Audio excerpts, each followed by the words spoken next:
Hi everyone, my name is Patrice and this is Paak.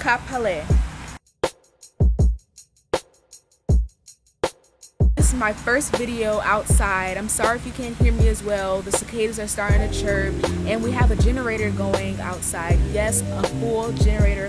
Why? Because there was a really big storm earlier today. It was so big that my mom thought there was going to be a tornado. My sister and I, we were like, no, there cannot be a tornado. Like, there's no tornado where we live. Because we've never had a tornado. We've lived here for about 10 years now, no tornado. And luckily, I don't think there was a tornado, but my friend did say that she saw the clouds start to twirl and the sky was really dark and the wind picked up so fast.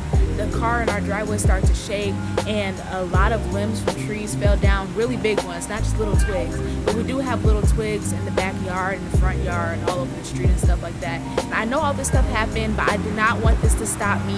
I did not want the power outage to stop me from making my video, so I went out to natural light. Today I'll be talking about the time I went to Europe. Just around this time last year, I went to Europe. I went to Barcelona, Pompeii, I saw the city of Pompeii, Pisa, I saw the Moon Tower of Pisa. I went to, did I say Barcelona? Wait, where did I don't know what I said. I went to Barcelona, Mallorca, Marseille, Rome, Pisa, and I saw the city of Pompeii. It was all beautiful and I honestly wish I was still there just because it was something different to see. I love the architecture there. I love the fact that the people there, the people were different. Like, it was just a different sense, and it was kind of a sense of safety that I don't exactly feel here in America. There's so many things I want to tell you guys. I went to all these different places, so many different stories. I even have a story when we almost got stuck in one of the places, but I'm going to leave that for another story time, another video. Today I'm just going to focus on Barcelona. The main thing I remember when we first got to Barcelona was the heat. It was really hot, even though the clouds were covering the sky. I remember it was shiny. You know that type of shining when you don't see the sun, but you have to wear sunglasses because it's like the sun is shining through the clouds. It was that type of sun.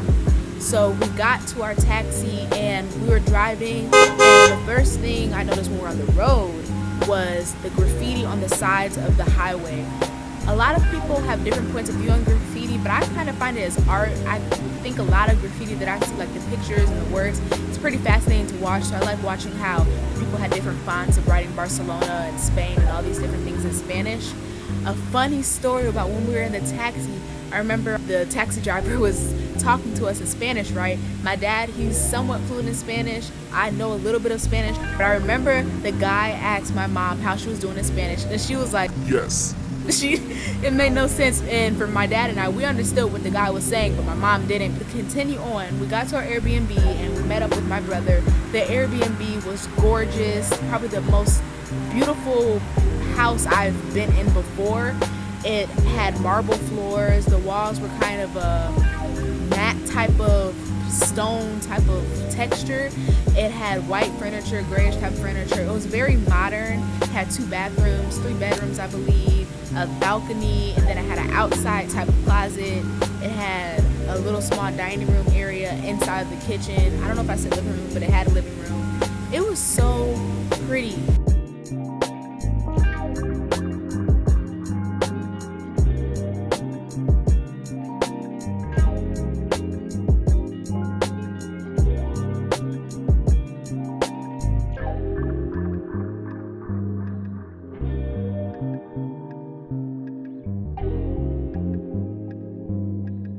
Okay, so like we're the only black family. Pretty sure the only black people who live in this whole apartment complex. And these people, the neighbors, like they're just looking at me. And I don't know if it's because of my race or if it's because, you know, we're kind of, it's like an Airbnb, so like it's somebody else's house. But somebody be like, oh, our neighbors aren't here. But I'm pretty sure that's not the reason, because they're still looking and they're looking deep, like they were pointing like. After we settled down, we continued on and we went to the city, which wasn't too far from where we were staying. We could basically walk there. It was so pretty. I know I keep on saying pretty, beautiful, but those are really the only words that I can think of just when I think back about Barcelona. The buildings were older type. Everything was clean. The stones were clean. The doors, everything was shiny. It looked new, even though it was a very old city. My dad realized that his phone was too cracked.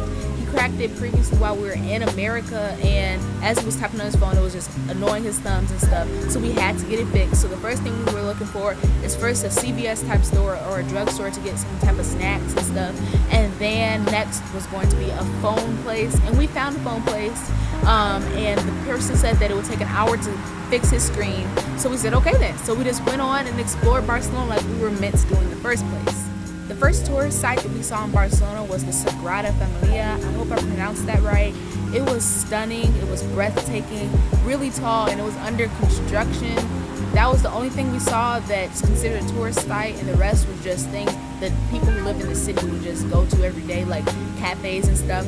I even saw Five Guys there, which I didn't really know was, I didn't even think it was in all of the states in the US, so I was surprised to see it in Barcelona for sure. So we're walking down the street looking like, you know, they could probably most definitely tell that we're Americans based on the way that we're looking at all these buildings. And I look at my phone, I say, It's been an hour. It's been an hour since your phone has been at the shop.